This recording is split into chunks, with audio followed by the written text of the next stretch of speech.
Okay, so first, our quick look at the calendar. Today, we are going to finish off the stuff we started last time with lines of best fit and scatter plots. That's on page 53. We are also, after you spend some time doing the activities from that section, going to tackle as much as we can of the next section. So we're going a little bit off the calendar that's projected, because we'd really like to leave Wednesday's class for a review, or at least as much of Wednesday's class as possible for a review in preparation for Friday's quest number 2. All right, so that's the plan. The material covered for quest number 2 is classes 6 through 9. So just going back, make sure you, as you study for that quest, you go back to the one class right before the first quest, which we have not been tested on yet. Questions on the calendar? Okay, so speaking of the quests, I've written the mean and the median up here on the board. How do you calculate the mean of a bunch of numbers? It's average, but average is too general a term. Yeah, add them all up and divide by the number of numbers. That's the mean, yeah?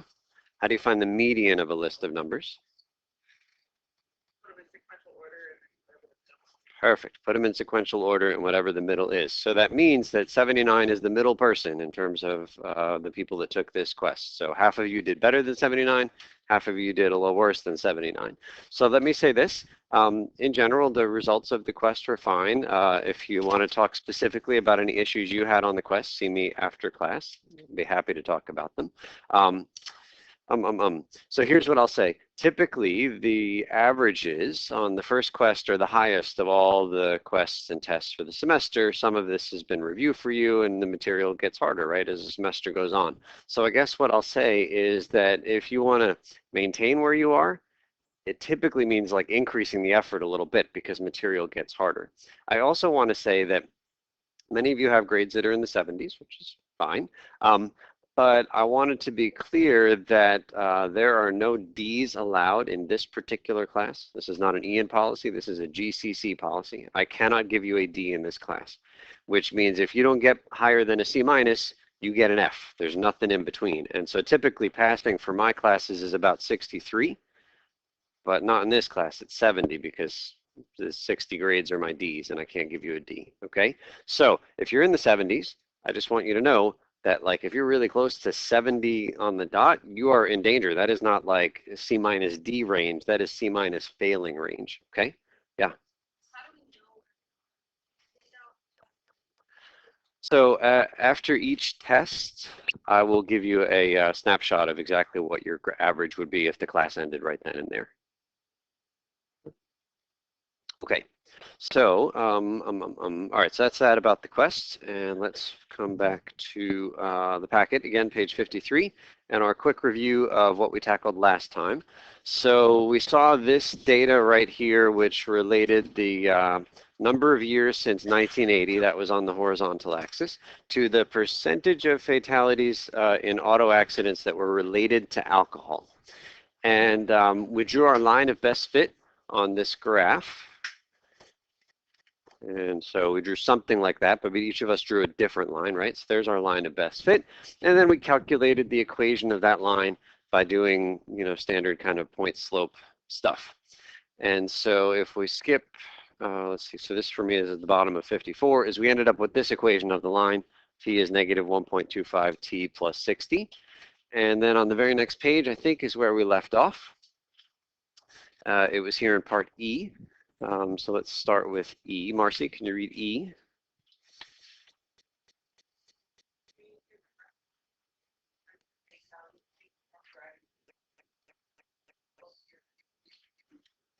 Okay, so starting here, 1993, we got to first figure out the value of T, remembering that 1980 was T equals 0.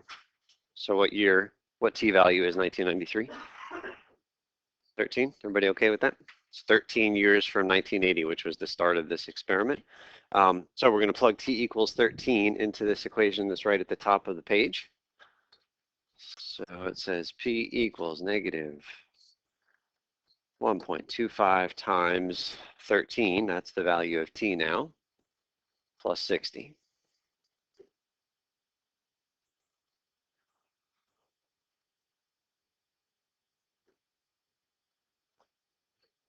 What do we get?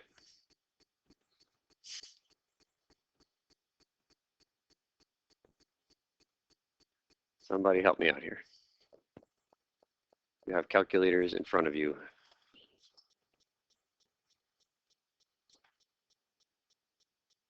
Okay, seems reasonable. Okay, so in 1993, we're estimating that the percentage of fatalities in car accidents that were due to alcohol was about 43.75%. We estimated that, I think, in the previous part of this problem. Right here. See this red thing that we drew in here? We went to 13, 1993. We went up to our line, went over to the y-axis or p-axis, and we estimated about 42, 43, which is pretty close to the 43.75 that we just got here. Okay, let's go to this since part, Kayla. Since.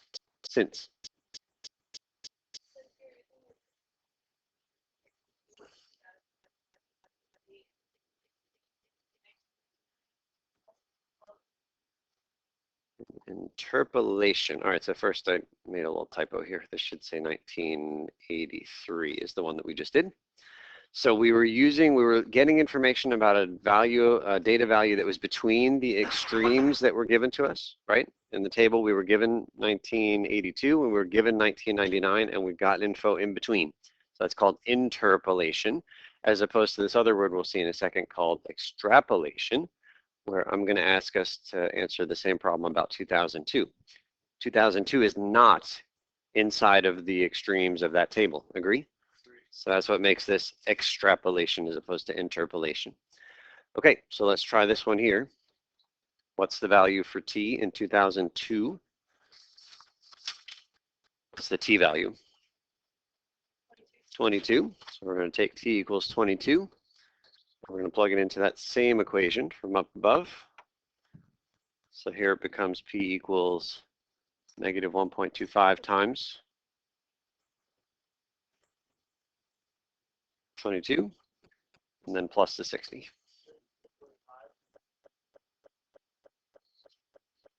32.5.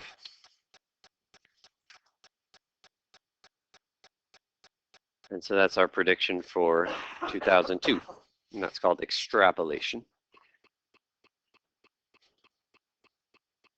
And the last thing we'll say, which of the two answers would you have more confidence in? The one that's inside of our data or the one that's outside of our data? Inside, right? Like things change all the time. And both of these are estimates of reality. But we have data that traps 1983. And even if things changed in between 1982 and 1999, apparently they didn't change all that much because we have data points that look roughly like they were on a line. But after 1999, we have no information. And so it's quite possible that things changed dramatically in the year 2000 and that the year 2002 info we got is nothing near reality, right? So always riskier to do this extrapolation than interpolation. The slope could change very dramatically, right? And so that's why it's safer to go in between than to predict the future. Okay, so activities are on the next page. The goal is to get through as much of this as possible, but at some point I'm going to stop you and we're going to tackle the material for next class as well. So give this a shot, raise a flag if I can help.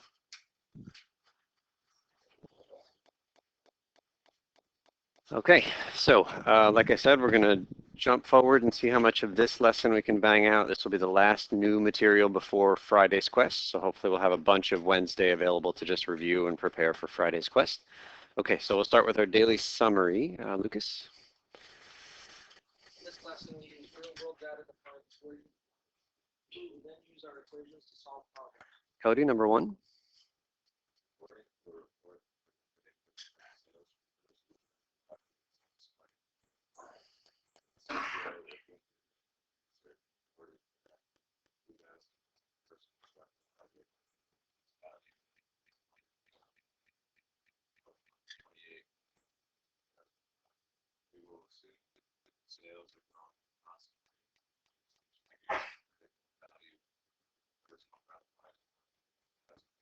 Thank you. Part A, let's see, Savannah.